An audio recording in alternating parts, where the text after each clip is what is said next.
Assalamualaikum warahmatullahi wabarakatuh. Bertemu dengan saya Syahrial Hasan Jumpohan yang mengajar mata kuliah pengantar akuntansi bisnis ya, untuk menyikapi dari surat edaran yang sudah diinformasikan oleh rektor dan kampus bahwa sistem pembelajaran itu adalah dengan online atau menggunakan fasilitas yang ada di kampus, yaitu adalah e-learning ya. Jadi untuk tetap melanjutkan belajar dan mengajar, kita tetap akan membahas materi-materi yang belum kita bahas dengan fasilitas e-learning, dan kali ini saya menggunakan media video yang akan kalian tonton untuk dapat menjawab dari pertanyaan yang akan saya berikan nanti di kolom e-learning. Baik, adik-adik kita semua, sebelum kita masuk ke materi, saya harus menjelaskan bahwa pertemuan yang saya videokan atau materi yang saya videokan kali ini adalah pertemuan 5 dan pertemuan 6, di mana pertemuan 5 dan 6 itu saya satukan menjadi satu PPT. Materinya itu saya satukan menjadi satu PowerPoint ya, yang dimana nanti saat kalian membuka portal e-learning dan kalian lihat materi PowerPoint di pertemuan kelima dan pertemuan keenam sama ya, PowerPoint yang sama, tapi tetap akan saya berikan pertanyaan yang berbeda di setiap pertemuan. Nah, jadi cukup melihat satu PowerPoint ini yang saya berikan dengan model video, tapi kalian sudah bisa menjawab 2 pertemuan dari pertanyaan saya. Baik, selanjutnya saya akan mempresentasikan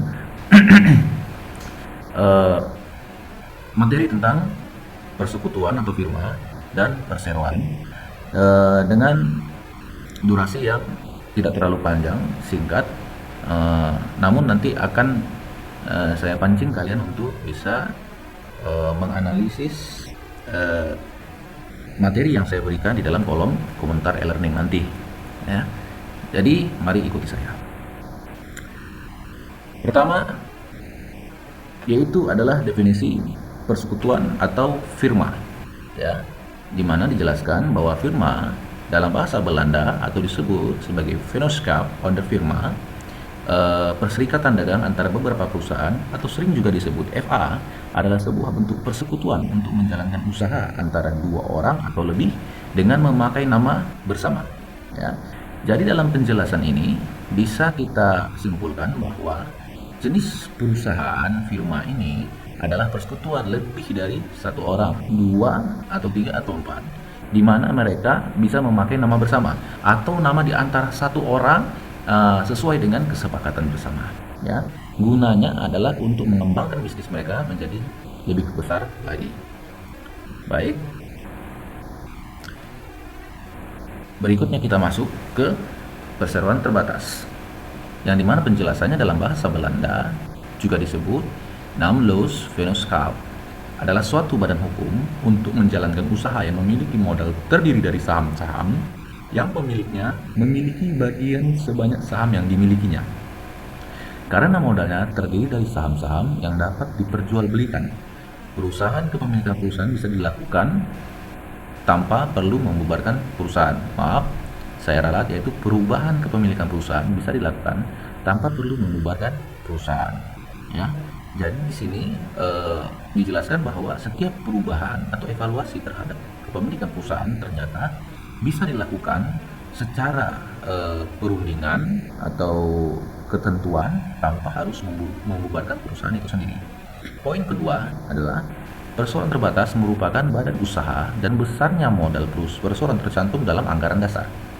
Kekayaan perusahaan terpisah dari kekayaan pribadi pemilik perusahaan sehingga memiliki harta kekayaannya sendiri. Oke, saya jelaskan kembali. Kekayaan perusahaan terpisah dari kekayaan pribadi pemilik perusahaan sehingga memiliki harta kekayaan sendiri. Jadi di sini memisahkan antara kekayaan pribadi pemilik perusahaan itu dengan misalnya kas operasional perusahaan. Jadi dibedakan ya dengan harta perusahaan itu. ya, jenis perusahaan dari perseroan terbatas ini. Eh, Kita lanjut. Setiap orang dapat memiliki lebih dari satu saham yang menjadi bukti pemilikan perusahaan. Pemilik saham mempunyai tanggung jawab yang terbatas, yaitu sebanyak saham yang dimiliki. Apabila utang perusahaan melebihi kekayaan perusahaan, maka kelebihan utang tersebut tidak menjadi tanggung jawab para pemegang saham. Apabila perusahaan mendapat keuntungan, maka keuntungan tersebut dibagikan sesuai dengan keuntungan yang ditetapkan. Pemilik saham akan memperoleh bagian keuntungan yang disebut dividen, yang besarnya tergantung pada besar kecilnya keuntungan yang diperoleh oleh perseroan terbatas. Jadi dividen adalah nama dari keuntungan yang didapatkan oleh pemegang saham. Dan dalam jenis perusahaan terbatas ini ternyata setiap besarnya hutang yang didapat oleh perusahaan tersebut tidak menjadi tanggung jawab oleh perusahaan, oleh para pemegang saham. Ya, jadi di sini mereka hanya mendapatkan dividen, ya, fokus mereka hanya mendapatkan dividen atau bisa disebut profit oriented, ya, dan di mana walaupun mereka memiliki posisi yang strategis sebagai pemegang saham, tapi kebijakan mereka ternyata terbatas, ya. Di sini, ya, dinyatakan bahwa pemilik saham mempunyai tanggung jawab yang terbatas, yaitu sebanyak saham yang dimiliki. Berarti siapa yang memiliki saham lebih banyak atau yang punya kepemilikan saham yang lebih banyak dari yang lain, maka dia memiliki tanggung jawab yang lebih besar atau lebih tinggi daripada pemegang saham yang hanya memiliki satu saham saja, begitu, ya. Oke, kita next. Perusahaan manufaktur, ya, ini adalah ilustrasi dari perusahaan manufaktur, ya. Kalau yang kita kenal yaitu perusahaan pabrik, ya, manufaktur ini perusahaan produksi produk, gitu, ya. Dimana di sini ilustrasinya ada Honda, ya, perusahaan Honda, ya, dengan produknya mobil dan motor. Perusahaan Intel, produknya adalah komputer. Perusahaan Boeing, yaitu produknya adalah pesawat terbang. Perusahaan Nike, produknya sepatu dan pakaian olahraga. Perusahaan Coca-Cola, produknya minuman. Perusahaan Sony, yaitu barang elektronik, ya. Jadi di sini yang disebut manufakturnya adalah perusahaan ini: Honda, Intel, Boeing, Nike, Coca-Cola, dan Sony. Jadi hasil dari produksi manufaktur itu tadi, produknya ada mobil dan motor, komputer, pesawat terbang, sepatu dan pakaian olahraga, minuman, barang elektronik. Oke, next. Perusahaan dagang. Perusahaan dagang, kita lihat di bawah ilustrasinya, di situ ada Carrefour, ya, produknya barang kebutuhan sehari-hari, ya. Kit Station, produknya adalah mainan. Electronic City, barang-barang elektronik.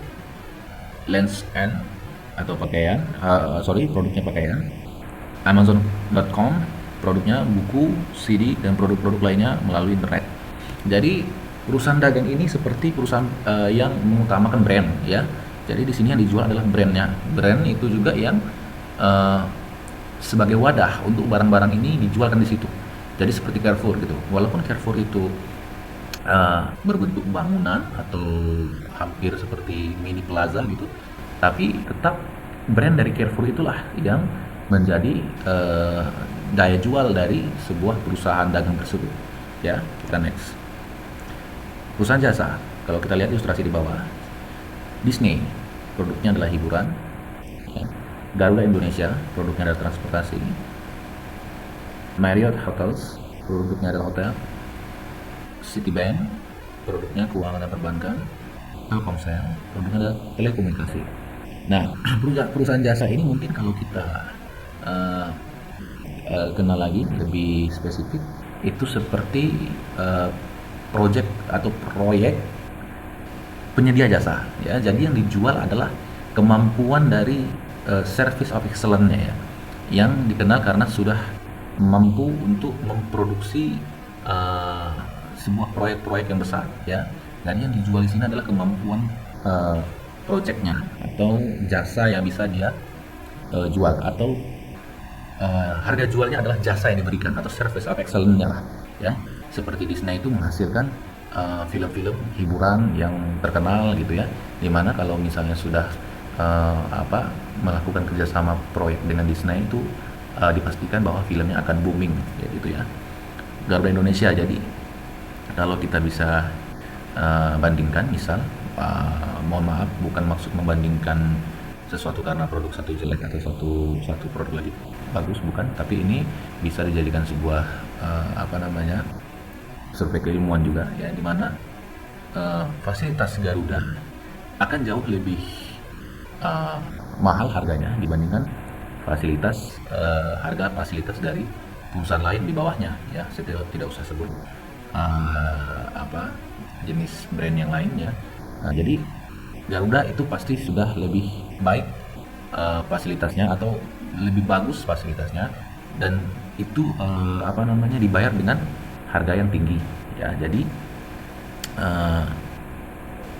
apa namanya, untuk bisnis transportasi penerbangan, gitu ya.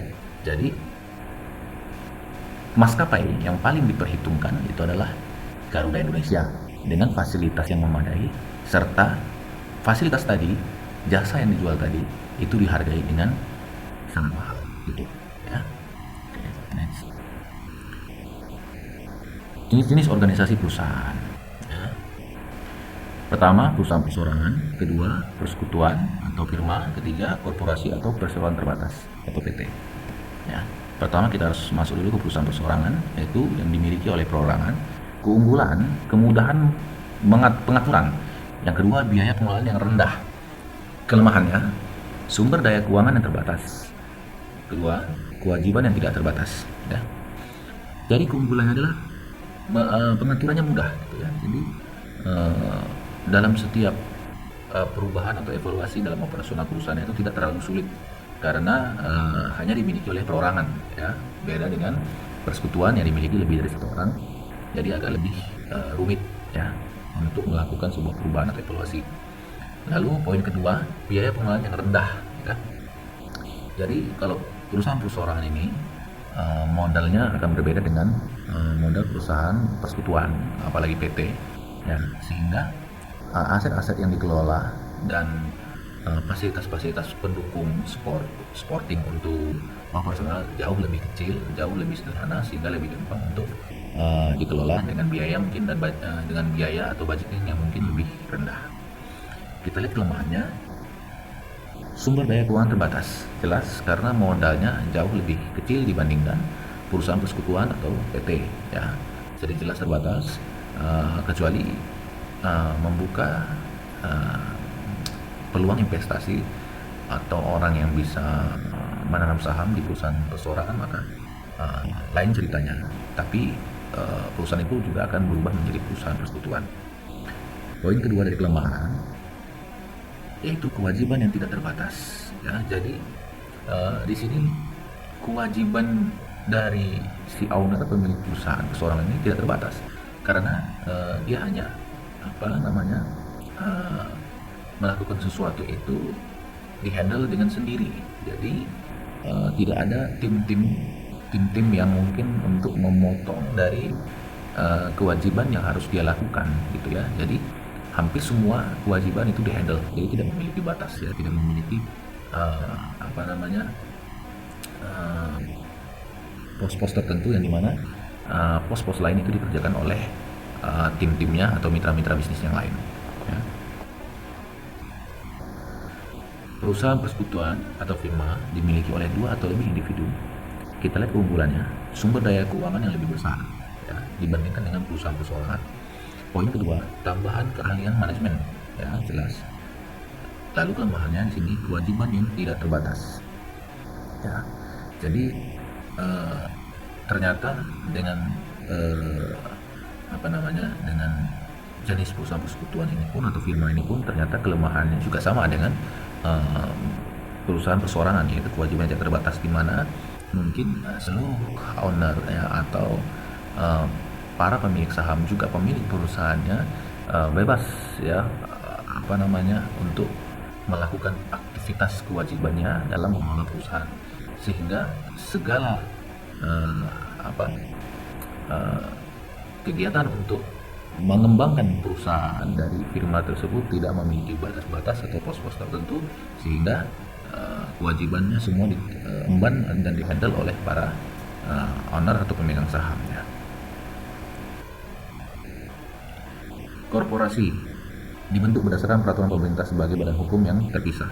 Korporasi atau jenis perusahaan perseroan terbatas, ya. Keunggulannya kemampuannya untuk mendapatkan sumber daya dalam jumlah besar melalui penerbitan saham, ya.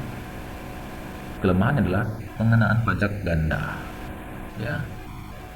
Jadi keunggulannya di sini ternyata dengan penerbitan penerbitan saham, ya. Kalau sekarang kita kenal di bursa efek itu IDX, ya, atau IHSG, indeks harga saham gabungan, di mana perusahaan-perusahaan korporasi ini dia bisa untuk mempublish atau menerbitkan sahamnya sehingga memancing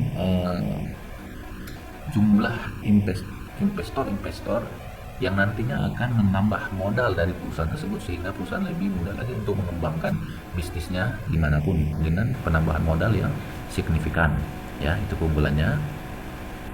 Dan kelemahannya bisa dilihat, yaitu pengenaan pajak ganda, ya. Jadi karena perusahaan korporasi ini dua perusahaan yang bisa bergerak di swasta dan di pemerintah sehingga pengenaan pajaknya itu digandakan, ya.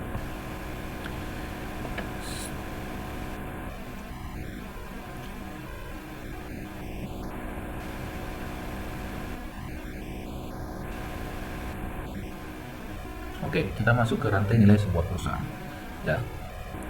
Jadi di sini adalah rantai sebuah nilai, cara yang dilakukan perusahaan untuk memberikan nilai tambah bagi pelanggannya melalui pemrosesan input menjadi produk atau jasa, ya. Pertama yaitu melakukan input, yang kedua melakukan proses bisnis, yang ketiga menghasilkan produk atau jasa, yang keempat maka ekspektasi dari nilai pelanggan, ya.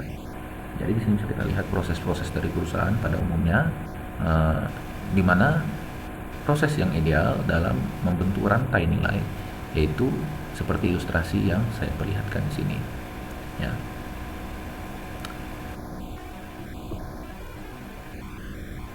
Pihak-pihak yang berkepentingan. Pihak-pihak berkepentingan terhadap perusahaan adalah perorangan atau entitas yang mempunyai kepentingan dalam menentukan pekerjaan perusahaan.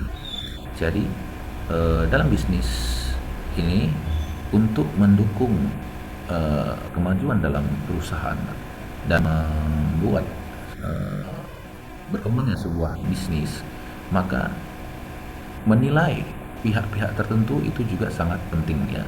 Entitas yang mempunyai kepentingan yaitu adalah entitas-entitas yang sangat difilter spesifikasinya, di mana nanti keberadaan mereka ini mampu untuk menggenjot, ya, kinerja perusahaan sehingga bisa mencapai sebuah tujuan yang ditentukan oleh perusahaan tersebut.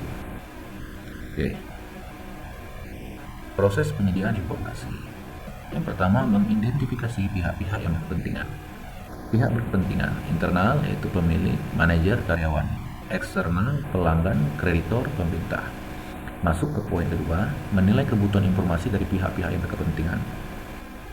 Ya, ketiga, mendesain sistem informasi akuntansi untuk memenuhi kebutuhan pihak-pihak yang berkepentingan. Ya, yang ketiga tadi, kelewatan. Oke. Sistem informasi akuntansi yang menjadi senternya, di mana nanti poin keempat, mencatat data ekonomi berkaitan dengan aktivitas dan peristiwa bisnis, ya. Jadi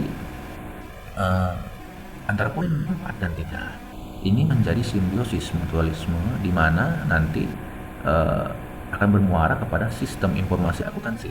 Jadi mendesain sistem informasi akuntansi untuk memenuhi kebutuhan pihak-pihak yang berkepentingan, maka mencatat data ekonomi berkaitan dengan aktivitas dan peristiwa bisnis. Jadi harus tahu perusahaan bagaimana informasi-informasi ekonomi yang ada dalam sebuah wilayah atau sebuah negara, yang nanti di mana aktivitas tersebut atau peristiwa bisnis tersebut itu mempengaruhi dari informasi akuntansi tadi untuk sumber informasi yang dibutuhkan oleh pihak-pihak yang berkepentingan, ya, di mana nanti sistem informasi itu menjadi muara, ya, muara dari poin ketiga dan poin keempat. Oke. Poin kelima, ya, menyusun laporan keuangan untuk pihak yang berkepentingan. Ya. Sistem informasi akuntansi tadi akan dibutuhkan oleh pihak berkepentingan, ya, dari sisi internal yaitu pemilik, manajer atau karyawan, atau dari sisi eksternal yaitu pelanggan, kreditur, pemerintah.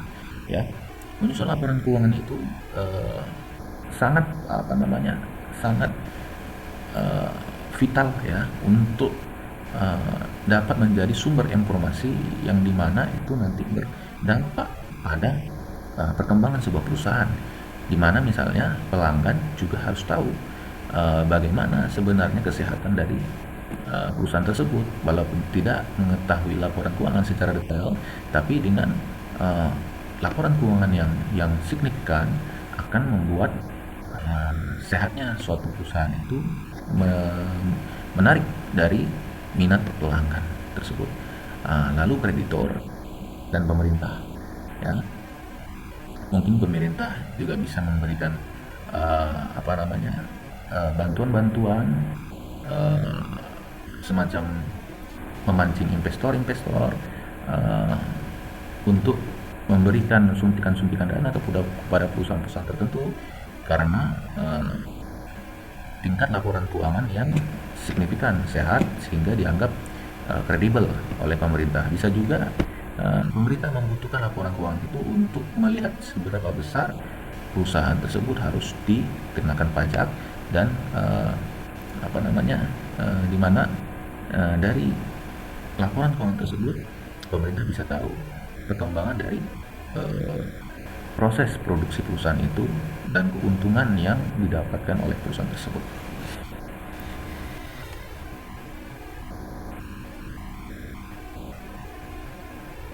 Oke, di sini ada etika bisnis, tapi kita tidak akan membahas terlalu detail, ya, karena di pertemuan sebelumnya kita sudah mempelajari itu tentang etika dalam bisnis.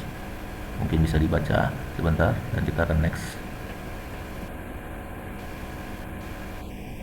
Oke, masuk ke profesi akuntansi. Akuntan yang bekerja pada perusahaan bisnis atau organisasi nirlaba disebut sebagai akuntan swasta. Akuntan dan stafnya yang memberikan jasa akuntansi berdasarkan honor disebut sebagai akuntan publik. Poin 1. Konsep entitas usaha. Di sini termaktub pada prinsip-prinsip akuntansi yang berlaku umum. Ya. Poin kedua, konsep biaya. Konsep biaya adalah dasar-dasar untuk mencatat harga pertukaran atau biaya akuisisi dalam catatan akuntansi. Ya. Konsep entitas, ya. Aktivitas usaha dicatat secara terpisah dari aktivitas pihak-pihak kepentingan. Jadi sudah saya jelaskan di pertemuan sebelumnya bahwa kepentingan dari pribadi pemilik perusahaan itu harus dipisah dengan aktivitas usaha, ya. Jadi laporan dan pencatatannya itu harus dipisahkan, ya. Karena ini untuk menunjuk konsep entitas usaha dalam prinsip-prinsip akuntansi. Konsep biaya, mencatat harga pertukaran atau biaya akuisisi dalam catatan akuntansi, ya. Ini juga sudah saya jelaskan di pertemuan pertama. Bagaimana besaran biayanya, jenis pertukaran atau pembiayaan akuisisi itu harus dicatat dalam laporan akuntansi, ya. Semua tanpa terlewatkan. Konsep objektivitas. Konsep ini juga sudah pernah saya jelaskan di pertemuan sebelumnya, di mana konsep ini mengharuskan agar catatan dan laporan akuntansi didasarkan pada bukti yang objektif, ya. Jadi suatu laporan keuangan, ya, tidak boleh menjadi suatu kegiatan yang tidak jelas dan tidak objektif, di mana apa yang akan kita catat di dalam laporan keuangan adalah sifatnya objektif dan dapat dipertanggungjawabkan. Poin keempat, konsep unit pengukuran. Konsep ini mengharuskan data ekonomi dicatat dalam satuan mata uang, ya. Jadi data ekonomi apapun itu, ya, di dalam sebuah akuntansi harus dicatat dalam satuan mata uang, ya, karena itu termasuk dalam prinsip-prinsip akuntansi yang untuk mengukurnya harus menggunakan satuan mata uang dalam konsep pengukuran unit akuntansi. Oke, persamaan akuntansi. Ada formula di sini dalam ilustrasi slide yang Anda lihat, di mana aset sama dengan kewajiban ditambah ekuitas pemilik. aset atau sumber yang dimiliki oleh perusahaan sama dengan kewajiban atau hak kreditor yang mencerminkan utang perusahaan ditambah ekuitas pemilik atau hak pemilik perusahaan. Jadi aset jelas itu adalah harta dari perusahaan tersebut atau apa namanya aset-aset yang jelas-jelas itu menjadi harta dalam sebuah perusahaan. Nah, kewajiban ini apa saja? Banyak kewajiban yang harus dilaksanakan oleh satu perusahaan yang itu sebenarnya menjadi hutang dalam kas perusahaan yang nanti harus dikeluarkan step by step tergantung operasional perusahaan tersebut. Kewajiban itu sifatnya adalah sesuatu yang rutinitas yang dikeluarkan oleh perusahaan untuk menjalankan operasional sebuah perusahaan. Ekuitas pemilik adalah keuntungan bersih dari si pemilik tersebut. Atau bisa dibilang ini adalah harta dari si pemilik perusahaan setelah dikurangi semua beban-beban kewajiban yang ada di dalam sebuah perusahaan sehingga dapatlah keuntungan bersih itu yang disebut ekuitas pemilik. Ya. Transaksi bisnis adalah peristiwa atau kondisi ekonomi yang secara langsung mengubah kondisi keuangan suatu entitas atau secara langsung mempengaruhi hasil operasinya. Tanggal 1 November 2005, Chris-Card mendirikan perusahaan dinamakan Net Solution. Chris-Card membuka rekening bank atas nama Net Solution dan menyetorkan dana sebesar $25.000 ke rekening tersebut. Bisa dilihat di sini asetnya adalah $25.000 kas yang dimiliki oleh Chris-Card tadi, ya. Dan ekuitas pemilik di sini yaitu 25.000, yaitu investasinya sendiri, ya, investasi dari Chris-Card tadi, ya. Poin B, Net Solution membeli tanah senilai $20.000. Jadi asetnya tadi sebesar $25.000, ya. Dan ekuitas pemiliknya masih modal dari Chris-Card sendiri $20.000 itu akan berkurang karena si Chris-Card itu membeli tanah sebesar $20.000. Nah, di sini bisa dilihat bahwa dalam kolom aset di mana aset akan berkurang, kas akan berkurang, ya, karena pembelian tanah tadi senilai $20.000 tadi, ya, dengan aset si Chris-Card tadi sebesar $25.000, ya. Nah, bisa dilihat di sini pengurangannya antara jumlah kas atau ekuitas milik Chris-Card tadi sebesar 25.000 itu berkurang dengan adanya pembelian tanah sebesar 20.000 tadi. Jadi sehingga didapati saldo terakhir di kas tersebut milik Chris-Card itu sebesar 5.000, ya. Dan di sisi kreditnya itu, di kolom kreditnya itu akan berkurang 20.000 dari kas Chris-Card yang awalnya adalah $25.000. Oke. Selama bulan itu, Net Solution membeli perlengkapan secara kredit senilai $1.350. Jadi, Chris-Card itu mempunyai kas sebesar 5.000 sisa dari pengurangan tanah tadi, ya, yang 20.000 tadi. Ternyata selama sebulan itu perusahaan Net Solution itu membeli perlengkapan, ya, sebesar 1.350. Di sini bisa dilihat, di mana perlengkapan itu akan diambil dari kas perusahaan Net Solution tadi miliknya Chris-Card tadi, yang nantinya akan mengurangi sisa kas yang ada pada aset yang tadi 25.000 terus dikurangi 20.000, sisanya menjadi 5.000, dan sekarang harus dikurangi lagi oleh pembelian perlengkapan sebesar 1.350 yang nanti akan didapati hasilnya, ya.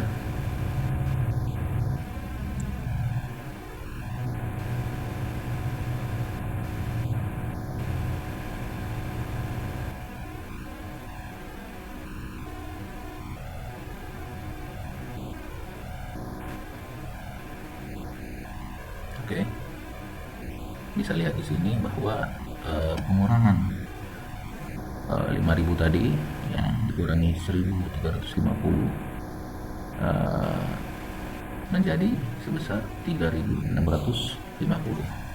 ya.